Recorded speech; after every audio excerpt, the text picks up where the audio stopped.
Praise the lord. దేవుడి నామానికి స్తోత్రం. తమ్ముడు, చెల్లెమ్మ, అక్కయ్య, అన్నయ్య, అంకుల్, ఆంటీ ఎలా ఉన్నారు? బాగున్నారా? కుటుంబంలో, వ్యక్తిగత జీవితం, వైవాహిక జీవితంలో పరిస్థితులు బాగా ఉన్నాయా? మన జీవితాల్లో మనకున్న మానసికంగా మనకున్నది ఒకటి ఏంటిది అనగా, భార్యాభర్తల మధ్య ఏమైనా భేదాభిప్రాయాలు వచ్చినా, కుటుంబంలో మనస్పర్ధాలు వచ్చా, మన గురించి ఎవరైనా మన వెనుక మాట్లాడుతున్నా, లేకపోతే మనకు అనారోగ్యంగా ఉన్నా, మనం అనుకున్న పరిస్థితులు మనం జరగకపోయినా చాలా బలహీనులుగా, ఒక వీక్ పర్సనాలిటీగా, ఒక వీక్ మెంటాలిటీ కలిగిన వారంగా మనం జీవిస్తుంటాం. మనము ఎలా చెప్పాలి అనంటే, ఒక బల్బు స్విచ్ ఆఫ్ అయిపోతే ఏ విధంగా ఉంటుంది? పని చేసే బల్బే, కానీ ఆఫ్ చేసేస్తే ఏ విధంగా ఉంటుంది? ఆ విధంగా ఒకటేసారి మనం ఆఫ్ అయిపోయి ఇంకా ఈ లైఫ్ ఎందుకులే అనే విధంగా మనం జీవిస్తుంటాం. కానీ ఒక్కటి గుర్తుపెట్టుకోవాలి, మన బలహీనులమే. మన జీవితాల్లో మనం అనుకున్నట్టు మన జీవితాలు లేనప్పుడు మన జీవితం మనలో నియంత్రణలో లేదు. కానీ బలహీనులుగా ఉన్న మనల్ని, మన నియంత్రణలో లేని మన జీవితాన్ని బలమైన రీతిలో ఆశీర్వదించే దేవుడు ఉన్నారు అనేది మనం గ్రహించాలి. దేవుడు ఈరోజు నీ జీవితాల్లో నువ్వు ఏ మానసిక రుగ్మతతోనున్నా, నువ్వు ఒక వీక్ మెంటాలిటీతో బ్రతుకుతున్నా, నీకున్న పరిస్థితుల్లో నిన్ను కృంగింపజేసేటట్టున్నా, నువ్వు ఒక్కటి గుర్తుపెట్టుకోవాల్సిందేనగా, నువ్వెంత బలహీనుడుగా ఉంటే అంత బలంగా తీర్చగలిగిన దేవుడు నీ తోడు ఉన్నారు. కానీ నువ్వు గ్రహించగలుగుతున్నావా? నువ్వు అది గమనించగలుగుతున్నావా? ఆ దేవుడు నా తోడు ఉన్నారు అనేది నువ్వు అది గ్రహించాలి, నువ్వు అది గమనించాలి. ఈ పునరుద్ధానపు రోజు నువ్వు సంఘానికి వెళ్ళి ఉంటే, ఆన్లైన్లో నువ్వు వాక్యం విని ఉంటే, ఆ గ్రహింపు నీ జీవితాల్లో దేవుడు అనుగ్రహించునుగాక. దాని కొరకు మీ ప్రియతమ అన్న జోషన్న గారు స్థాపించిన యేసు అనుచరులు అనే ఈ కుటుంబం మేము ప్రార్థిస్తాం. ప్రతిరోజు 4 పూటలు మీ కొరకు మేము ప్రార్థిస్తున్నాం. ప్రతి శనివారం మీ కొరకు ఉపవాస ప్రార్థనలు మేము చేస్తున్నాం. దేవుడు మీ తోడు ఉండునుగాక. దేవుడు మీ జీవితాల్లో కార్యాలు చెయ్యునుగాక.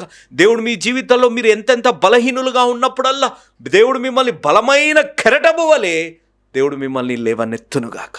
దాని కొరకు ప్రార్థించే యేసు అనుచరుల కుటుంబం, మీ కుమారుణ్ణి, మీ తోబుట్టుని, మీ కుటుంబ సభ్యుణ్ణి, మీ స్నేహితుణ్ణి భక్త్ సింగ్ అని నేను ఉన్నాను అనేది మీరు మరవకండి. మీ కొరకు ప్రార్థించే మేము ఉన్నాము అనేది మీరు మరవకండి. దేవుడు మీ జీవితాల్లో మిమ్మల్ని బలమైన రీతిలో తీర్చిదిద్ది దేవుడు మిమ్మల్ని దీవించునుగాక. ఆమెన్. వాక్యంలోకి వెళ్ళే ముందు ప్రార్థన చేసుకుందాం. వీలైన వారందరూ, అతి ముఖ్యంగా యవనస్తులు, నాతో పాటు ఈ ప్రార్థనలో మోకరించి ఏకీభవించాలి అనేది నా మనవి. మహోన్నతుడా, జీవం కలిగిన దేవ, జీవాధిపతి, మీ పరిశుద్ధ పాదాల దగ్గరికి వచ్చి మేము ప్రార్థిస్తున్నాం. యేసు అనుచరులకి ప్రభా అనేక బిడ్డలు వారి ప్రార్థన అవసరతలు పంపించారు. ప్రభా, మా జీవితం మా నియంత్రణలో లేదు, మాకు మేమే సహాయం చేసుకోలేము, మీరు చేస్తేనే తప్ప. కాబట్టి మీ కృపలో మాకు ఇచ్చిన రక్షణ అనుభవంలో ప్రభా మీకు నమ్మకంగా జీవించే అనుభవం దయచేస్తున్నారు. మీ అందు ప్రార్థిస్తే ఆపత్కాలంలో మా ప్రార్థనను ఆలకించే దేవుడు ఉన్నారు అనే నమ్మకాన్ని దయచేస్తున్నందుకు ఎంతో వందనాలు. కాబట్టి ప్రతి ప్రార్థన అవసరతను మీ పాదాల చెంతకు తీసుకొని వస్తున్నాం తండ్రి. వీటిలో ప్రాముఖ్యంగా గాలమ్మ గారు ప్రవ్వా, వాంతులు, విరోచనాలు, షుగర్ ఉంది ప్రవ్వా, ఆపరేషన్ అయ్యింది ప్రవ్వా కాలుకి ప్రవ్వా, సంపూర్ణ స్వస్థత కొరకే. సుమలత గారు 16 సంవత్సరాలు వివాహమై సంతానం కొరకే. నరసింహారావు గారు ప్రవ్వా యాక్సిడెంట్ అయింది, కోమాలో ఉన్నారు, స్వస్థత కొరకే. డేవిడ్ రాజు గారు థ్రోట్ క్యాన్సర్ 49 సంవత్సరాలు, స్వస్థత కొరకే. సాత్విక్, దివ్యరశ్మి ప్రవ్వా జ్వరంతోని ప్రవ్వా, శ్రీను, రామకృష్ణ జ్వరముతోని ప్రవ్వా అందరికీ జ్వరాలు వస్తున్నాయి, రామకృష్ణ కొరకై. సాష 2.5 సంవత్సరాలు ప్రవ్వా మాట్లాడే శక్తి, వినికిడి శక్తి కొరకై, కుటుంబం కొరకై. జయప్రభా గారు బ్రెయిన్లో బ్లడ్ క్లాట్ అయ్యింది ప్రవ్వా, ఆపరేషన్ అయింది, కుడికాలు పనిచేయడం లేదు ప్రవ్వా, స్వస్థత కొరకై. విమల గారు ప్రవ్వా 68 సంవత్సరాలు, బీపీ షుగర్తో ఉన్నారు, న్యూరో ప్రాబ్లం కొరకై. అదేవిధంగా సుప్రీత్ కొరకై, తనుశ్రీ గారి కొరకై, సుకుంద్ర గారి కొరకై కూడా మేము ప్రార్థిస్తున్నాం. వీరందరినీ మీరు పేరు పేరున ముట్టి స్వస్థపరచమని మేము వేడుకుంటున్నాము తండ్రి. అదేవిధంగా ప్రేమ నమ్మకం కలిగిన మా ప్రియ పరలోకపు తండ్రి, జీవం కలిగిన మా దేవ, మా జీవితాలు అనేక మార్లు మేము బలహీనులుగా ఉంటాం. అనేక మార్లు ప్రవ్వా మాతో ఏమి చాతనవుతుంది అనే ఆలోచనలో ఉంటాం. కానీ ఒక మంచు ప్రవ్వా, మంచు కలిస్తే, మంచు గెడ్డగా అయితే ప్రవ్వా దేశాలు, రాష్ట్రాలు స్తంభింపపోతాయి ప్రవ్వా. కాబట్టి బలహీనమైన మంచు ఇంతలో కనపడి అంతలో మాయమయ్యే మంచుకే మీరు అంత శక్తినివ్వగలిగినప్పుడు మీ స్వరూపంలో తయారు చేయబడ్డ మాకు కూడా అంత శక్తి అనుగ్రహింపబడుతుంది అనే ఆత్మీయ జ్ఞానం ప్రతి బిడ్డ జీవితంలో రావాలి అనంటే ఈ రక్షణ సువార్త వారి వరకు చేరాలి. కాబట్టి ఇంత గొప్ప అవకాశాన్ని సద్వినియోగం చేసుకొని ఈ ప్రోగ్రామ్ని స్పాన్సర్ చేసిన ఈ కుటుంబాన్ని మిస్టర్ అండ్ మిస్సెస్ రాజశేఖర్ గారు మరియు సుశీలమ్మ గారు, వారిద్దరు కుమారులు, వారి గ్రాండ్ చిల్డ్రన్ ప్రవ్వా, వారు నంద్యాల కర్నూలు డిస్టిక్ వాస్తవ్యులు, వారు చేసిన ఈ సహాయాన్ని బట్టి కోట్లాది ప్రజలు బలహీనంగా ఉన్నవారు బలపడే అవకాశాన్ని ఈ రక్షణ సువార్తని స్పాన్సర్ చేయడం ద్వారా కలిగించినందుకు దేవా, వీరి కుటుంబాన్ని మీరు నిండుగా మెండుగా దీవించి ఆశీర్వదించండి తండ్రి. మీరు వారికి ఇస్తున్న వాగ్దానము, నీవు నా నోటి వలె ఉందువు, ఇర్మియా గ్రంథం 15వ అధ్యాయం 19వ వచనం, thou shalt be as my mouth, Jeremiah 15:19.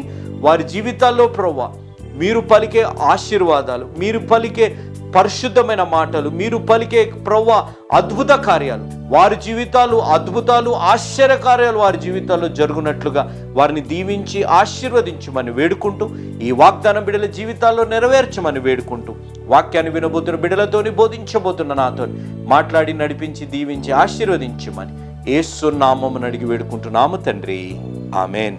ప్రార్థనలో నాతో పాటు ఆమెన్ చెప్పిన ప్రతి బిడ్డని దేవుడు నిండుగా మెండుగా దీవించి ఆశీర్వదించునుగాక, ఆమెన్.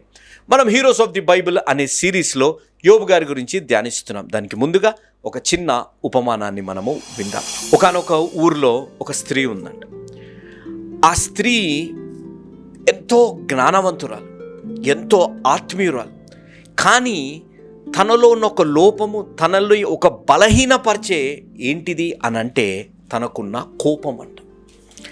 అయితే ఆ ఊరిలో ఉన్నవారు కానీ ఇరుగు పొరుగు వారు కానీ తనతో మాట్లాడడానికి భయపడేవారంట. అమ్మో, తనతో మాట్లాడితే ఇంకా మనం ఉండలేము, కాబట్టి తనకు నోటికి ఎంత వస్తే అంత మాట్లాడుతుంది, కోపం వచ్చేసినప్పుడు తను ఇష్టానుసారంగా మాట్లాడుతుందని. తన మంచి స్వభావం కలిగిందే, ఆత్మీయతతో జీవించేదే, కానీ తన కోపంపై తనకు నియంత్రణ లేకుండా తను జీవిస్తుంది. ఆ కోపము తనని ఎంతగానో బలహీనపరిచేది. తను మాటలు అనేసాక ఎంతో బాధపడేదంట. అయ్యో, నేను ఉట్టిగా నీ మాటలు అనేసానే, అయ్యో నా నోటిని నేను కంట్రోల్ పెట్టుకునేదా ఉండేది, పరిస్థితి ఉంటే బాగుండేది అని అనుకున్నప్పుడు ఆ ఊరికి ఒక దైవ సేవకుడు వచ్చాడంట. ఆ దైవ సేవకుడి దగ్గరకు వస్తే సేవకుడి దగ్గరికి వెళ్ళి, అయ్యా నా కొరకు ప్రార్థించండి, నా కొరకు ప్రార్థించండి, నాకు ఇలా కోపం ఉంది, దానివల్ల నేను బలహీనపడిపోతున్నాను, నేను మంచిదాన్ని అని పేరుంది, కానీ నా కోపం బట్టి అందరు నాకు దూరం అయిపోతున్నారయ్యా అని చెప్పి అని అన్నది. అయితే దైవసేవకుడు ప్రార్థించి, అమ్మా నీ కోపానికి నా దగ్గర ఒక మందు ఉంది, ఈ మందు నువ్వు వేసుకో, నీ కోపం తగ్గిపోతుందమ్మా అన్నాను. అంటే ఎలా బ్రదర్ అని అంటే ఆయన ఏం చేశాడంట, ఒక మందు ఇచ్చాడంట. అమ్మా ఇది కోపం వచ్చినప్పుడల్లా ఈ మందు నువ్వు నోట్లో వేసుకో అని అన్నాడు. అయితే ఆమె ఏం చేసిందంట, ఎప్పుడెప్పుడైతే కోపం వచ్చినప్పుడల్లా ఆ మందుని నోట్లో వేసుకొని ఉన్నప్పుడల్లా ఆ కోపం చల్లార్చిపోయేదంట. చల్లార్చిపోయి తను ఏం మాట్లాడకుండా కామ్గా ఉండేదంట. అయితే ఒకానొక సమయంకి ఒక 10 రోజుల తర్వాత తన కోపం అంతా తగ్గిపోయి ఇరుగు పొరుగు వారు తనలో మార్పును చూసి ఆశ్చర్యపోయి అంతా ఉన్నప్పుడు ఈ స్త్రీ ఆ దైవ సేవకుడి దగ్గరకు వచ్చింది. అయ్యా మీరు అద్భుతం అయ్యా, మీరు ఇచ్చిన మందు నా దాంట్లో అద్భుతంగా పనిచేసింది, కాబట్టి ఆ మందు నాకు ఇస్తే నేను ఇతరులకు కూడా ఇస్తానయ్యా, కాబట్టి మీ గురించి అనేకులకు చెప్తానయ్యా అని అన్నది. అంటే ఆ దైవ సేవకుడు అన్నాడంట, అమ్మా నువ్వు నా గురించి ఎవరికి చెప్పే అవసరం లేదమ్మా, నేను ఇచ్చింది మందు కాదు, నేను ఇచ్చింది నీళ్లు, నీకు మందను ఉట్టిగానే చెప్పాను. నీ కోపం వచ్చినప్పుడల్లా నువ్వు ఆ మందు నీళ్లు నువ్వు నోట్లో వేసుకున్నప్పుడల్లా ఆ మాటలు మాట్లాడకుండా ఆ నోరు నువ్వు కట్టుకునే పరిస్థితి వచ్చింది, కాబట్టి అది నీకు అలవాటై 10 రోజుల తర్వాత ఆ కోపం అంతా కూడా నువ్వు కంట్రోల్ చేసుకొని తగ్గించుకునే పరిస్థితి వచ్చింది.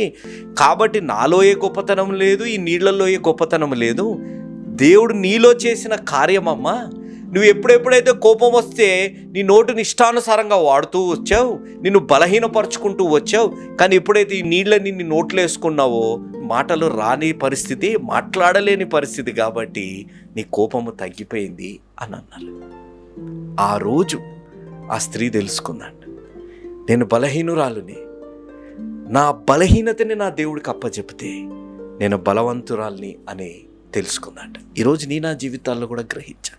కోపమే కాదు, మిడిమిడి జ్ఞానంతోనున్న పరిస్థితులున్నా, మన జీవితాల్లో మనం ఒక హద్దులో జీవించాలనేది మనకి తెలిసిన, మన జీవితాల్లో నియంత్రణ మనకి లేదని తెలిసి, మనం శక్తి లేని వారమని తెలిసిన అహంతో, గర్వంతో మనం జీవించే వారంగా చాలాసార్లు మనం జీవిస్తూ ఉంటాం. కానీ ఒక్కటి మనం తెలుసుకోవాల్సింది ఏంటిది అనగా, మన జీవితాల్లో ఉన్న బలహీన పరిస్థితులని, బలహీనతలని మనం తొలగించుకోవాలి అనంటే మన జీవితాన్ని దేవుడికి అప్పచెప్పాలి. ఎప్పుడైతే మన జీవితాన్ని మన దేవుడికి మనం అప్పచెప్పుతామో మనం బలవంతులుగా మారుతాం.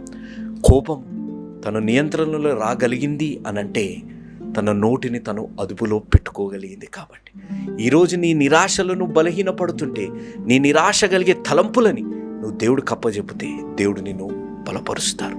నీ జీవితంలో ఉన్న మనస్పర్ధాలు, భేదాభిప్రాయాలు, నీ అనారోగ్యం నిన్ను కృంగింపజేస్తుంటే నువ్వు ఒకటి గుర్తుపెట్టుకో, దేవుడు నీ తోడు ఉన్నారు అనేది నువ్వు గుర్తుపెట్టుకోవాలి. కాబట్టి ఈరోజు నీ జీవితాల్లో నువ్వు ఏ బలహీనతలో ఉన్నా, నీ జీవితాల్లో ఏ స్వభావం, అతిగా మాట్లాడడం కానీ, కోపం కానీ, నువ్వు చాలా నెగిటివ్గా ఆలోచించడం కానీ, ఇవన్నీ నిన్ను బలహీనపరుస్తుంటే దేవుడు నీ తోడు ఉన్నారు. అవన్నీ దేవుడికి అప్పచెప్పు. దేవుడు నిన్ను బలమైన రీతిలో దీవించి ఆశీర్వదించునుగాక. ఆమేన్. మనం హీరోస్ ఆఫ్ ది బైబిల్ అనే సిరీస్లో యోబు గారి గురించి ధ్యానిస్తున్నాం. ఈరోజు మనం 4వది మనం ధ్యానించబోయింది. మొట్టమొదటిగా మనం ధ్యానించింది యోబు వాస్ కన్ఫ్రంటెడ్ బై గాడ్. యోబు గ్రంథం 38వ అధ్యాయం మొదటి 3 వచనాలు. గాడ్ క్వశ్చన్స్ యోబు గ్రంథం 38వ అధ్యాయం 4వ వచనం నుంచి 11వ వచనం వరకు. Job shows the lightness and darkness. యోబు గ్రంథం 38వ అధ్యాయం 12వ వచనం నుంచి 24వ వచనం వరకు. ఇప్పుడు 4వది మనం గమనిస్తే గాడ్స్ మైటీ వర్క్స్. దేవుడి యొక్క అద్భుత కార్యాలని, దేవుడి యొక్క శక్తిని యోబు గారికి దేవుడు తెలియజేస్తున్నారు. యోబు గ్రంథం 38వ అధ్యాయం 25వ వచనం నుంచి 41వ వచనం వరకు మనం గమనించాలి. దేవుడి యొక్క అద్భుత క్రియలు, దేవుడి యొక్క అద్భుత కార్యాలు, దేవుని యొక్క శక్తి, గాడ్స్ మైటీ వర్క్స్ అనేది కదా. దేవుడి యొక్క శక్తి గురించి, దేవుడి యొక్క అద్భుత కార్యాల గురించి ముందు అధ్యాయంలో ఎలీహు అనే వ్యక్తి ఎంతో స్పష్టంగా తెలియజేస్తున్నట్టు మనం గమనించగలుగుతాం. కానీ ఇక్కడ మనం ఒకటి మనం తెలుసుకోవాల్సింది ఏంటిదనగా, దేవుని యొక్క అద్భుత కార్యాలు ఒక మైక్రోస్కోప్లో కనపడతాయి, దేవుని యొక్క అద్భుత కార్యాలు ఒక టెలిస్కోప్లో కూడా కనపడతాయి. దేవుడి నామానికి స్తోత్రం. దేవుని యొక్క అద్భుత కార్యాలు మీరు గమనించాలి, మీరు తెలుసుకోవాలి. ఒక మైక్రోస్కోప్లో ఉంటే కూడా చూస్తే దేవుని యొక్క కార్యాలు కనపడతాయి. దేవుని యొక్క అద్భుత కార్యాలు ఒక టెలిస్కోప్ ద్వారా చూస్తే కూడా కనపడతాయి. దేవుడికి ఈరోజు ఆయన అద్భుత కార్యాలే కాదు, నీ జీవితంలో ఉన్న చిన్న సమస్య దేవుడికి తెలుసు, నీ జీవితంలో ఉన్న పెద్ద సమస్య కూడా దేవుడికి తెలుసు. నీ జీవితంలో ఒక మైక్రోస్కోప్ పెట్టి చూస్తే నీ హృదయంలో ఉన్న బాధ దేవుడికి తెలుసు. ఒక టెలిస్కోప్ ద్వారా నీ జీవితంలో ఉన్న పెద్ద పెద్ద సమస్యలు కూడా దేవుడికి తెలుసు అనేది మనం గమనించాలి. మనం కానీ ఈ వచనాలలో గమనిస్తే 25వ వచనం నుంచి 41వ వచనం వరకు మనం గమనిస్తే దేవుడి యొక్క అద్భుత కార్యాలు, ఎంత గొప్ప రీతుల కార్యాలు ఉన్నాయి. వర్షం గురించి కానీ, మంచు గురించి కానీ, అక్కడున్న స్టార్స్, కాన్స్టలేషన్స్ గురించి కానీ, అక్కడున్న సింహల గురించి కానీ మనం గమనిస్తే దేవుడి యొక్క ఈ ప్రకృతిలో దేవుడు చేసే కార్యాలు, దేవుని యొక్క శక్తిని అక్కడ తెలియజేస్తున్నాయి. తమ్ముడు, చెల్లెమ్మ, అక్కయ్య, అన్నయ్య, అంకుల్, ఆంటీ, ఈరోజు మీరు గ్రహించవలసింది, నీ జీవితంలో ఉన్న ప్రతి సమస్య దేవుడికి తెలుసు. చిన్నదైనా పెద్దదైనా దేవుడికి తెలుసు.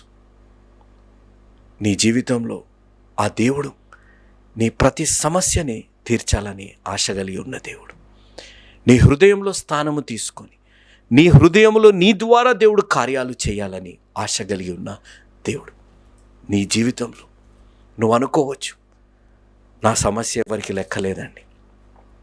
నీ జీవితంలో చిన్న మాటలకి నువ్వు బాధపడేవారు, నీ చిన్న చిన్న మనస్పర్ధాలకి చనిపోవాలనే ఆలోచన కలిగిన దానివి.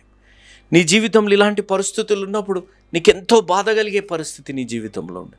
కానీ నువ్వు గ్రహించవలసి, నీ జీవితంలో చిన్ని చిన్ని మాటలకి, చిన్ని పరిస్థితులకి నువ్వు బాధపడ్డా, పెద్ద పెద్ద సమస్యలు నువ్వు నీ జీవితంలో కురిగింపజేసే పరిస్థితులు ఉన్నా, చిన్నదైనా పెద్దదైనా ఆ దేవుడు నీ తోడు ఉన్నారు. ఆ దేవుడు నీ శ్రమలని తొలగించి నేను ఆదరించే దేవుడు ఉన్నారు అనేది మీరు గమనించాలి. మీరు ఈ వచనాలలో గమనిస్తే అనేక విషయాల గురించి రాయబడ్డాయి. కానీ మంచు గురించి నేను చెప్తాను, మీరు గమనించండి. మంచు పవిత్రతకి సాదృశ్యంగా ఉంది. నేను ఎందుకు ఈ మాట అంటున్నాను అని అంటే, మీరు గమనిస్తే మంచు పడుతుంది అని అంటే ఇక్కడ గాలి కానీ వాతావరణం కానీ చూడండి, ఎంతో చల్లగా ఉంటుంది, ఎంతో క్లియర్ ఎయిర్ కదా, ఎంతో మంచి గాలి కదా, ఏ కాలుష్యము లేని గాలి, ఏ కాలుష్యం లేని వాతావరణము ఆ మంచు పడ్డప్పుడు ఉంటుంది. మన జీవితాల్లో కూడా మీరు గమనించండి, మంచు అనేది మీరు ఆలోచిస్తే ఇలా అంటే ఎగిరిపోయేది, లేకపోతే మంచు పడితే దాంతో ఆడుకునే పరిస్థితులు ఉంటాయి కదా. ఆ మంచు పవిత్రత ఎంత బలంగా ఉంటుంది. ఆ మంచుని ఎవరు కురిపిస్తున్నారు? ఆ మంచు పవిత్రతతో పాటు బలానికి కూడా సాదృశ్యం. బ్రదర్, మంచు బలానికి సాదృశ్యం ఏంటిది బ్రదర్ అని మీరు అడగవచ్చు. మీరు గమనిస్తే అమెరికా దేశంలో ఉన్న వారికి బాగా తెలుసు, మంచు పడే ప్రాంతాలు మన భారతదేశంలో కాశ్మీర్లో కానీ అక్కడ వెళ్తే చాలామందికి తెలుసు. మంచు చిన్నగా మంచు పడుతూ ఆ మంచంతో ఒక గెడ్డగా అయినప్పుడు మీరు ఆలోచించాలి, కొన్ని దేశాలు, కొన్ని రాష్ట్రాలు స్తంభింపబడతాయి. మళ్ళీ మంచు చూస్తే చాలా బలహీనంగా ఉంటుంది, కానీ దాంట్లో చాలా శక్తి. ఒకటి కలిస్తే ఆ మంచుని తట్టుకోలేం. అంత బలమైన రీతిలో ఆ మంచు కప్పేస్తుంది, కొన్ని దేశాలని, రాష్ట్రాలని కప్పేసి స్తంభింప చేస్తుంది కదా. అంటే దేవుని యొక్క శక్తిని మనం ఇక్కడ గమనిస్తే, బలహీనంగా అనిపించి బలహీనంగా ఉండే మంచు గురించి నేను చెప్తున్నాను. అది పవిత్రతకి, అది శక్తికి సాదృశ్యం.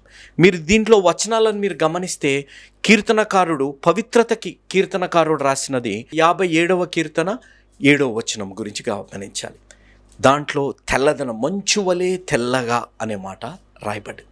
మనం శక్తికి సాదృశ్యంగా మనం గమనిస్తే 46వ కీర్తన 10వ వచనాన్ని మనం గమనించాలి. ఈ మంచులో సహనం అనే లక్షణం కూడా ఉంటుంది, పేషెన్స్ మనం గమనించాలి.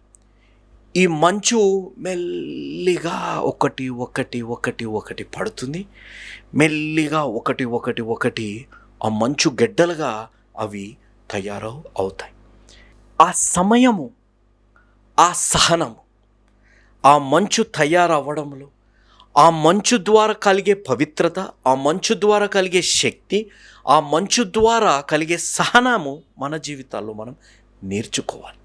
అందుకే మనం గమనిస్తే ఆ పౌలు గారు ఫిలిప్పీలకు రాసిన పత్రిక 2వ అధ్యాయం 13వ వచనంలో మనం గమనిస్తే, దేవుడు నీలో ఒక శక్తినిస్తున్నారు, ఆ శక్తి దేవుని యొక్క కార్యాలు చేయడానికి అనేది మనం గమనించాలి. అంటే నీలో ఎప్పుడైతే దేవుడు సహనం కలిగి, ఆ సహనము కలిగిన స్వభావం నీలో దేవుడు కలిగిస్తారో, నీలో ఒక శక్తి ఉంటుంది, ఆ శక్తి దేవుడు కార్యాలు చేయడానికి అనేది మనము గమనించాలి. దేవుని యొక్క అద్భుత కార్యాల్లో బలహీనమైనది మంచు కదా. అంటే దేవుడి యొక్క అద్భుత కార్యాల్లో ఈ 25వ వచనం నుంచి 41వ వచనంలో గమనిస్తే, ఒక మంచుని మనం ఇలా అంటే కదా, ఇంతలో కనపడి అంతలో మాయమైపోయేలాంటి జీవితము, గడ్డిపై కలిగిన మంచు ఏ విధంగా వెంటనే కరిగిపోతుంది అనేది మనము వాక్యానుసారంగా మనకి తెలిసింది. కానీ ఈ మంచులో పవిత్రత, ఈ మంచులో ఉన్న శక్తి, దేశాలు, రాష్ట్రాలు మీరు గమనిస్తే ఈ మంచు గడ్డలు ఆ విధంగా స్తంభింపచేసే పరిస్థితి, ఎంతో సహనముతో ఒకటి కలిసి కట్టబడే పరిస్థితి. అందుకే హీబ్రూ పత్రిక 10వ అధ్యాయం 36వ వచనంలో రాయబడ్డ మాటని మనం గమనిస్తే, పేషెంట్ ఎండ్యూరెన్స్ మన జీవితాల్లో ఉంటే వాగ్దానం చేసిన దేవుడివి అన్నీ మన జీవితాల్లో నెరవేరబడతాయి అనేది మనము గ్రహించాలి. 4వది మనం గమనిస్తే, మంచు దేవుని స్తుతికి సాదృశ్యంగా, అంటే విధేయతకి సాదృశ్యంగా దేవుని స్తుతించి ఆరాధించే విధంగా 148వ కీర్తన 8వ వచనంలో మీరు గమనిస్తే మంచు అనే మాట, అంటే స్నో అనే మాట దే విల్ ఒబే హిమ్ అనేది విధంగా రాయబడి. కాబట్టి ఈ 25వ వచనం నుంచి 41వ వచనం అనేక విషయాలు రాయబడ్డాయి. కానీ ఒక మంచు గురించి మీరు గమనిస్తే దేశాన్ని, రాష్ట్రాలని స్తంభించబడే అంత శక్తి మంచులో ఉంది. అది సహనానికి సాదృశ్యంగా మంచు, పవిత్రతకి సాదృశ్యంగా, దేవుని స్తుతికి సాదృశ్యంగా ఉంది దేవుని యొక్క కార్యం. ఈరోజు నీవు నేను బలహీనులం, కానీ మంచు ఏ విధంగా బలంగా మారుతే కొన్ని దేశాలను, రాష్ట్రాలను స్తంభించజేయగలుగుతుందో, దేవుడు నువ్వు నన్ను కూడా బలంగా మార్చి మన శత్రువుని ఎదుర్కొనే శక్తిని దేవుడు నీకు నాకు కూడా అనుగ్రహించే దేవుడు అనేది మనం గ్రహించాలి. ఈరోజు ఈ వాక్యాన్ని వింటున్నవారు, తమ్ముడు, చెల్లెమ్మ, అక్కయ్య, అన్నయ్య, అంకుల్, ఆంటీ, నా జీవితాల్లో ఉన్న ఒక ప్రశ్న, దేవుడు గొప్పవాడు కదా బ్రదర్, నా సమస్యలు తెలుసా? దేవుడు నా హృదయంలో ఉన్న బాధని గ్రహించగలుగుతాడా? నేను ఈరోజు కన్నీరు కారుస్తున్నాను బ్రదర్, బాహ్యంగా నా కళ్ళల్లోంచి నీళ్లు కారాకపోవచ్చు, కానీ నా హృదయం బరువెక్కిపోయి ఉంది, నా హృదయం విరిగిపోయిన పరిస్థితుల్లో ఉంది, నా హృదయం కన్నీరు కార్చే పరిస్థితుల్లో ఉంది బ్రదర్, దేవుడికి తెలుసా అనే ప్రశ్న నా జీవితాల్లో మనం కలిగి ఉండొచ్చు. కానీ ఒక్కటి మనం గ్రహించి మనం గుర్తుపెట్టుకోవాల్సి, దేవుని యొక్క కార్యాలు మైక్రోస్కోప్తో పాటు దేవుని యొక్క కార్యాలు టెలిస్కోప్తో కనపడ్డట్టు దేవుడికి నీ జీవితంలో ఉన్న చిన్న సమస్యలు, నీ జీవితంలో ఉన్న పెద్ద సమస్యలు కూడా దేవుడికి తెలుసు అనేది మనం గ్రహించాలి. God knows even the minute of the minute problems are the heartache what you have. God knows. నీ జీవితంలో ఎంతో చిన్నలో చిన్న బాధ అయినా దేవుడికి తెలుసు, పెద్దలో పెద్ద బాధ అయినా దేవుడికి తెలుసు అనేది మనం గ్రహించాలి. ఈ విధంగా ఉన్నప్పుడు మన జీవితాల్లో బలహీనులుగా మనం బాధపడుతుంటాం. ఈరోజు తమ్ముడు, నీ కుటుంబ పరిస్థితుల్లో నువ్వు బలహీనుడుగా, కథ చెల్లెమ్మ, బలహీనురాలుగా నువ్వు ఉన్నావేమో. నీ భార్య భర్తల మధ్య ఉన్న భేదాభిప్రాయాలు, మనస్పర్ధాలను బట్టి నువ్వు బలహీనుడుగా, బలహీనురాలుగా నువ్వు భావిస్తున్నావేమో. నీకున్న అనారోగ్యాన్ని బట్టి, లేకపోతే నీ వెనక మాట్లాడుకోవడాన్ని బట్టి, నీ గురించి మాట్లాడి నీపై నిందలు వేయడాన్ని బట్టి, నీవు మంచి ఆలోచించినా, మంచి చేస్తున్నా నిన్ను అర్థం చేసుకునే వారు లేని వారిని బట్టి నువ్వు బలహీనుడుగా, బాధలో నువ్వు ఉన్నావేమో. కానీ ఒక్కటి నువ్వు గుర్తుపెట్టుకోవాలి, నీ బలహీనతని బలంగా మార్చే దేవుడు ఉన్నాడు. నేను ఎందుకు ఈ మాట అంటున్నానంటే, మనం కానీ యోబు గ్రంథం 38వ అధ్యాయం 25వ వచనం నుంచి 41వ వచనం వరకు గమనిస్తే దేవుని యొక్క అద్భుత కార్యాల గురించి రాయబడ్డాయి. దాంట్లో అతి బలహీనమైనది మంచు కదా, ఇంతలో కనపడే అంతలో మాయమైపోయింది. కానీ ఆ మంచు ఎప్పుడైతే పడుతుందో వాతావరణం పవిత్రంగా కనపడుతుంది. ఎంతో స్వచ్ఛమైన గాలి, చల్లటి గాలి, మంచి గాలిని పీల్చుకునే అవకాశం ఉంటుంది. అతి ముఖ్యంగా మనం గమనిస్తే ఆ మంచులో ఉన్న లక్షణం నన్ను ఈరోజు బలపరచడానికి కారణం ఏంటిదనగా, మంచు కలుస్తే దేశాలు, రాష్ట్రాలు స్తంభింపబడతాయి. ఆ మంచులో అంత శక్తి ఉంది. ఆ మంచు సహనానికి సాదృశ్యంగా ఉంది. ఆ మంచులో మీరు గమనిస్తే హీబ్రూ పత్రిక 10వ అధ్యాయం 36వ వచన పరంగా ఆ మంచు కురవడము, ఆ మంచు ఒక మంచు గడ్డగా అవ్వడంలో ఎంత సహనం కలిగి ఉండాలి, ఎంత సహనం కలిగి ఉండాలి, ఎంత ఓర్పు కలిగి ఉండాలి, మీరు ఆలోచించాలి. అది కలిగినప్పుడు ఆ మంచు బలమైనది, అది కలిగినప్పుడు ఆ మంచు పవిత్రమైనది. ఎప్పుడైతే ఆ సహనము ఉంటుందో దేవుణ్ణి స్తుతించే లక్షణం కూడా ఆ మంచులో ఉంటుంది. But the weakest of the all, అన్నిట్లో బలహీనమైనది, కానీ దేవుని సృష్టిలో ఒక గొప్ప సృష్టి అయినది. ఈరోజు నీ కుటుంబంలో నువ్వు బలహీనుడుగా ఉన్నావేమో. మీ అన్నయ్య కానీ, తమ్ముడు కానీ, అక్కయ్య కానీ, చెల్లి కానీ మంచి స్థానంలో ఉన్నారేమో. నీ స్నేహితులు మంచి స్థానంలో ఉన్నారేమో. లేకపోతే నీ ఆరోగ్యపరంగా నువ్వు బలహీనుడుగా ఉన్నావేమో. నీ ఆలోచన పరంగా నువ్వు బలహీనుడుగా ఉన్నావేమో. కానీ ఒక్కటి గుర్తుపెట్టుకో, దేవుని సృష్టిలో నేను బలమైన వ్యక్తిగా మార్చే శక్తివంతమైన దేవుడు ఉన్నారు. నీలోగా నా సహనం ఉంటే, నీలో కానీ దేవుడిని స్తుతించి దేవుడు చెప్పే వాక్యానికి విధేయత కలిగే లక్షణం నీ జీవితంలో ఉంటే మంచు వలె శక్తివంతంగా మార్చే దేవుడు ఉన్నారు అనేది నువ్వు గ్రహించాలి. కాబట్టి ఆ విధంగా నీ శత్రువు యొక్క ప్రణాళికని స్తంభింపజేసి నీ శత్రువుని బలమైన రీతిలో నువ్వు ఎదుర్కోవాలి. ఏ విధంగా ఒక మంచు అనేక రాష్ట్రాలను దేశాలను స్తంభించగలిగే శక్తి ఉంటుందో ఆ విధంగా నువ్వు మార్చబడాలి అనంటే ఇదే అనుకూల సమయం, ఇదే రక్షణ దినం. ఉన్న పాటున ఉన్న చోటున మన పాపాల్ని మనం ఒప్పుకోగలిగితే, దేవుడిని సొంత రక్షకునిగా మనం అంగీకరించగలిగితే, దేవుడు ఏ కార్యాలైతే యోబు గారికి తెలియజేశారు, దేవుడి కార్యాలు ఏ విధంగా అయితే చిన్నవైన పెద్దవైన మనం గమనించగలుగుతాం, చూడగలుగుతున్నాము, ఆ గొప్ప కార్యాలు చిన్న కార్యాలైనా పెద్ద కార్యాలైనా దేవుడు నీ జీవితాల్లో ఈ లోకానికి కనపడే విధంగా దేవుడు నిన్ను ఆశీర్వదించునుగాక. నువ్వు మంచు వలె బలహీనులుగా ఉన్నా, నీ జీవితం ఇంతలో కనపడి అంతలో మాయమైపోయి జీవితం వలె నీ జీవితం ఉన్నా, దేవుడు ఈరోజు ఆ మంచు ఎంత శక్తివంతంగా మారే పరిస్థితి దేవుడు తీసుకొని రాగలుగుతాడు. ఆ మంచులో ఎంతో సహనాన్ని తీసుకొచ్చే పరిస్థితి దేవుడు తీసుకొని రాగలుగుతాడు. ఆ మంచు దేవుడి యొక్క మాట వినే పరిస్థితి దేవుడు తీసుకొని రాగలుగుతారు. ఆ విధంగా దేవుడు నీ జీవితంలో కూడా ఆ శక్తిని అనుగ్రహించునుగాక. నీ జీవితంలోనే శత్రువులను ఎదుర్కొనే శక్తి దేవుడు నీకు అనుగ్రహించునుగాక. నీ జీవితంలో ఆ సహనం దేవుడు అనుగ్రహించి దేవుడి యొక్క వాగ్దానము నీ జీవితాల్లో నెరవేర్చునుగాక. ఆ కార్యము జరగాలి అనగా ఈరోజే ఒక నిజమైన యేసు అనుచరుడుగా మారాలి. ఎందుకనగా యేసు మార్చేది జీవితాలు, మతాలు కాదు అనేది మీరు ఎవ్వరు మరవకండి. ముగించే ముందు ప్రార్థన చేసుకొని ముగించుకుందాం. మహోన్నతుడా, జీవం కలిగిన దేవా, జీవాధిపతి, ఎంత అద్భుతమైన వాక్యం ప్రభువా మీరు మాకు అందజేసినందుకు ఎంతో వందన. మీ ఆత్మ ద్వారా నడిపింపబడ్డదని వాక్య పరిచర్య యోబు గారిని బలపరిచి ఆశీర్వదించే దేవా, మీరు మమ్మల్ని కూడా ఆశీర్వదించి బలపరుస్తారని నమ్మొచ్చు.